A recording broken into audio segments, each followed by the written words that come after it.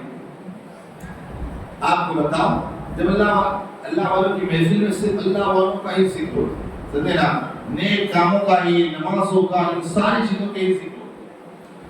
میری نماز کہتے ہیں حدیث الرحمن کے اندر نقل کیا کہ میرے پیر مرشد کی محفل تھی وہاں پر ذکر ہوا ایمان کہ ایمان کس چیز کا نام تو فرماتے ہیں ایمان جو ہے نا وہ برہنہ ہے اور تقویٰ پرہیزگاری اچھے اعمال اس کے لباس ہے. یعنی انسان ہے اگر اسے جس پر لباس نہ تو اچھا لگے گا. ارے کسی علاقے سے گزر نہیں سکتے سمجھے نا پتہ نہیں کون کون دوڑائے گا لیکن اگر لباس ہو ظاہر سی بات خوبصورت بن جاتا ہے انسان وہ خوبصورت بن جاتا ہے. اب اسی طرح کہا انسان کا ایمان ننگا ہے تقویٰ طہارت اس کا لباس ہے. اب ایمان ہمارے پاس تو ہے نمازوں کے ذریعے تقویٰ کے ذریعے طہارت کے ذریعے اچھی عبادتوں کے ذریعے اس پر اچھا لباس پہنا دے ظاہر سی بات ہمارا ایمان وہ کامل ہو جائے گا. عزیز ملت اسلامیہ تو خواجہ عثمان حالوی رحمۃ اللہ تعالی ہندوستان کی سرزمین پر بھی آپ تشریف لائے. ایک مرتبہ آپ ہندوستان کی سرزمین پر بھی تشریف لائے. وہ خواجہ عثمان حالوی رحمۃ اللہ تعالی اور آپ کی خواہش ہی رہتی. آپ کو بتاؤں میری نماز کہتے ہیں کہ بیٹھے تھے ذکر کرنے لگے کہتے ہیں اپنے آپ کو خواہشات نفسانی سے روکنا. کا ذکر کا قطب الدین بخشی رحمۃ اللہ تعالی علیہ تھے اسی زمان خواجہ قطب الدین بخشی ان کا ذکر بتانے لگے. تاہم ایک مرتبہ روزے سے تھے اور ان کے دل میں خواہش کی کاش آج اللہ تبارک و تعالیٰ روٹی کا اور انڈے کے سالن کا انتظام ہے. بس قطب الدین بخشی رحمہ اللہ ان کے دل میں خواہش ہے. آج ہوتا ہے نا کل افطاری میں یہ کھائیں گے وہ کھائیں گے سمجھے نا بس ان کے دل میں خواہش پیدا ہوئی. راستے سے جا رہے تھے ایک لڑکے چلانے لگا کہا یہی ہے وہی چور ہے یہی چور ہے کل جس نے میرا سامان چوری کیا یہی چور ہے یہی چور. لوگوں نے اسے پکڑا باپ بیٹے نے گھوسے لگائے 6 گھوسے لگائے. اتنے بھی بندہ کہا ہے بھائی یہ کس کو مار رہے ہیں؟ کہا یہ خواجہ قطب الدین بخشی. کہا ان کو تم مار رہے ہیں؟ کہا معاف کرنا. اب ان کو لے کر کے وہ دونوں باپ بیٹے اپنے گھر گئے اور افطار کا جو وقت آیا تو انڈے کا سالن اور روٹی پیش کی. انڈے کا سالن اور روٹی پیش کی. کہا مسکرانے کا نہیں کھاؤں گا کیا بات؟ کہا کھاؤ نا اللہ نے نعمت دی. کہا صبح میں صرف خواہش پیدا ہوئی تھی تو 6 گھوسے لگے کھا لیا تو پتہ نہیں کیا حال سمجھے نا. تو بتا ہی رہا ہوں کہ خواہشات نفسانی کس انداز کی تھی. بہرحال خواجہ عثمان حالوی کی زندگی سے یہ بھی ملتا ہے کہ انسان اپنے آپ کو خواہشات نفسانی سے بچائے. خواجہ عثمان حالوی رحمۃ اللہ تعالی علیہ ارشاد فرماتے ہیں کیا ارشاد فرماتے ہیں کہتے ہیں کہ آج ہوتا ہے ہمارے یہاں لڑکی پیدا ہو جائے تو اسے بہت سارے لوگ ٹینشن میں آ جاتے ہیں کہ نہیں.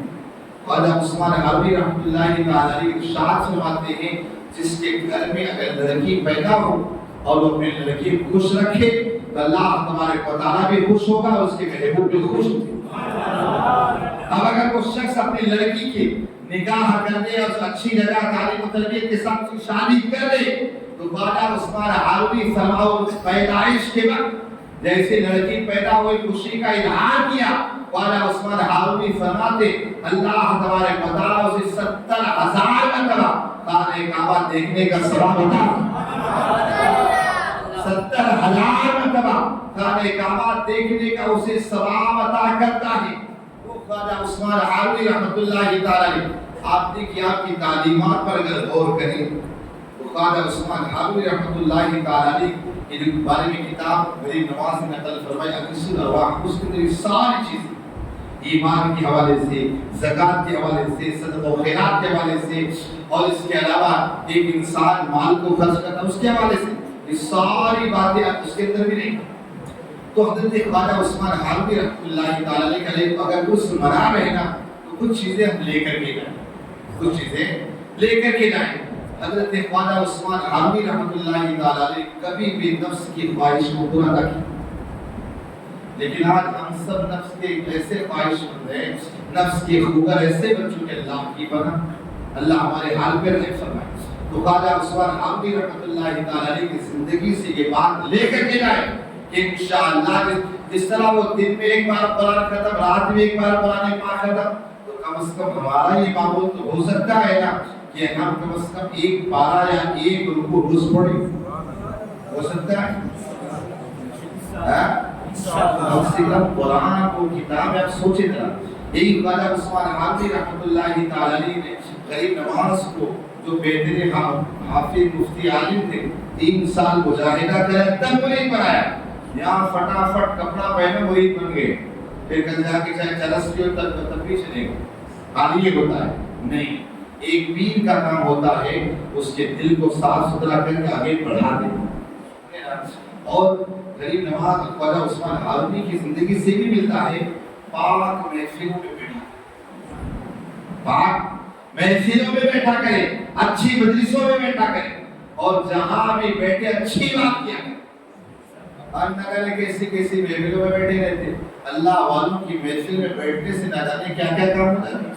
خواجہ عثمان ہارونی کی محفل سے تھی، غریب نواز کے ایک بندہ بیٹھا تھا، اسی طرح کوئی بات نکلی تو ایک بندہ تھا نا وہ زارو پتہ رونے لگا. جب زارو پتہ رونے لگا نا تو کہا کیا بات ہے؟ کہا حضور میرا بیٹا 40 سال ہو گئے گم ہو گیا، ابھی تک ملا نہیں. 40 سال ہو گئے. حضرت خواجہ عثمان ہارونی آنکھوں کو بند کی، آنکھوں بند کرنے کے بعد بولا کہ سب لوگ ایک مرتبہ الحمد شریف پڑھو، ایک مرتبہ الحمد شریف سب نے پڑھا. اور پڑھنے کے بعد آپ نے پھر آنکھوں کو بند کیا، اس کو فرمایا جا تیرا بیٹا تیرے گھر آ چکا.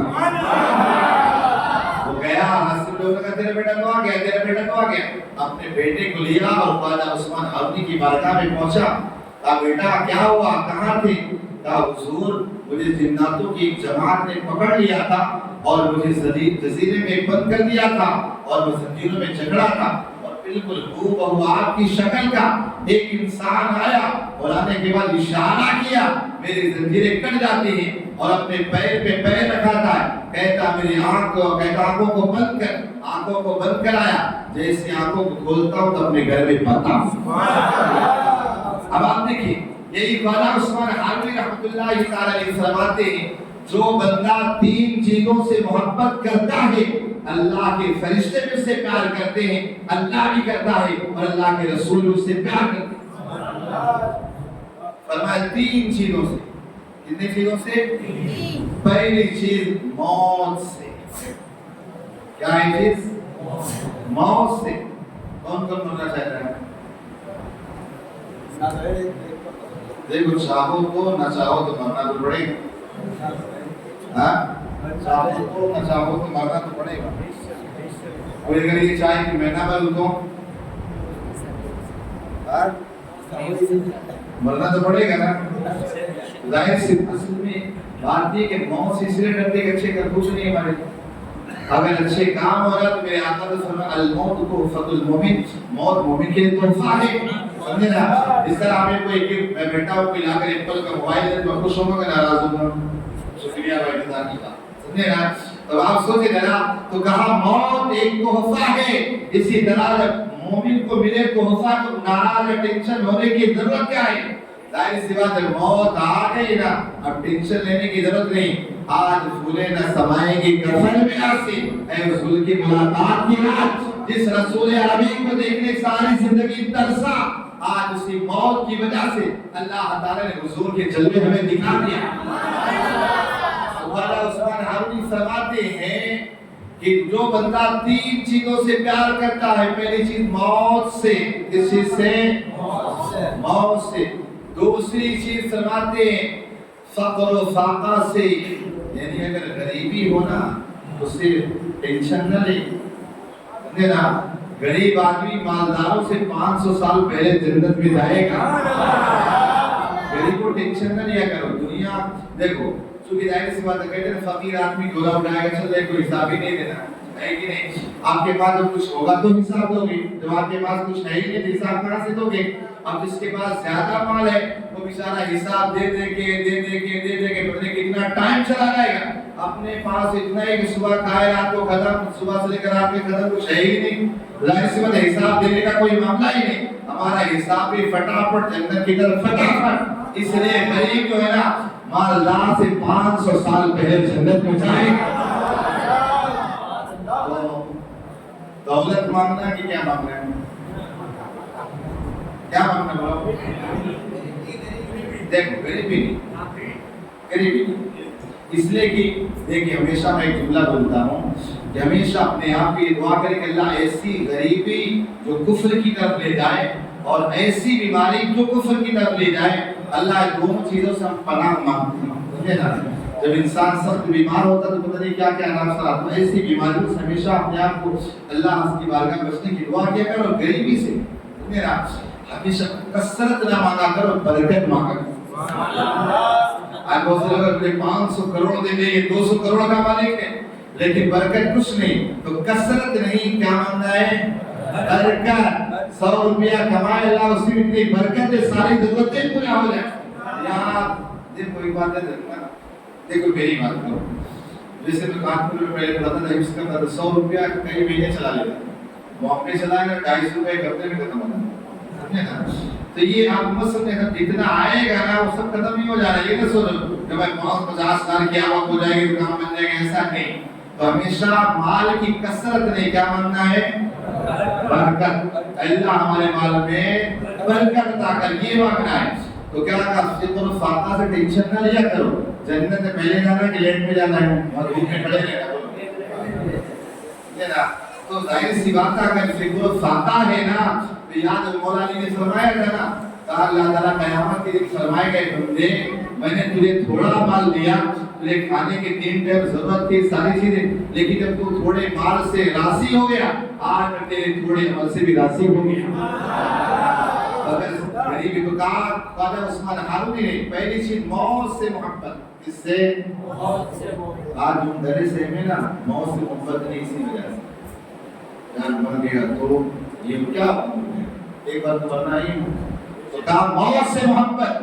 دوسری چیز سرمایہ فکر و فاقہ سے محبت، اور تیسری چیز سرمایہ فاتحہ سے محبت۔ اس سے سورہ فاتحہ سمجھے نا، کچھ لوگ فاتحہ سے چڑھتے ہیں نا، جیسے فاتحہ کا نام کوئی پانی چڑھ جاتا ہے سمجھے نا، یہ کہاں لکھا ہوا وہ کہاں لکھا ہوا۔ تو خواجہ عثمان ہارونی کہتے جو بندہ 3 چیزوں سے پیار کرے، کس سے؟ موت سے، پھر فکر و فاقہ سے، تیسری چیز سورہ فاتحہ میں کثرت سے پڑھے بھی، دعا بھی مانگے، فاتحہ بھی کرے۔ کہا جو بندہ ان تینوں چیزوں سے پیار کرتا ہے اللہ کے فرشتے اسے پیار کرتے ہیں، اور اللہ تبارک و تعالیٰ اس بندے کو جنتی لکھ دیتا ہے۔ ظاہر سی بات ہے جنتی بننا ہے نا، تو آج کے بعد موت کو ناپسند کرنا ہے کہ پیار کرنا ہے؟ موت کی دعا نہیں کرنے کہ اللہ مجھے موت دے دے، نہیں، دعا نہیں۔ جب موت کو یاد کرو گے نا بہت سارے گناہوں سے بچو۔ بس جو بیان کیا اللہ ہم سب کو عمل کرنے کی توفیق عطا فرمائے۔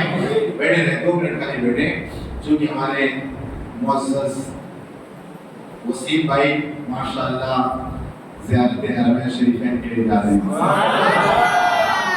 ہمارے یہاں حاجی بھائی ہیں وہ بھی ماشاءاللہ جا رہے ہیں، اور اس کے علاوہ ہمارے سمیر بابو کا وہ بھی آ رہے ہیں، وہ بھی ماشاءاللہ جا رہے ہیں۔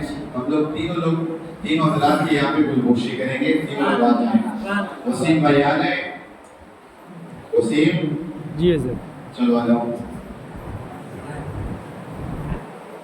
ہمارے رسو بھائی وسیم بھائی کی گلگوشی کریں گے، آپ حضرات خود نعرہ لگا دیجیے۔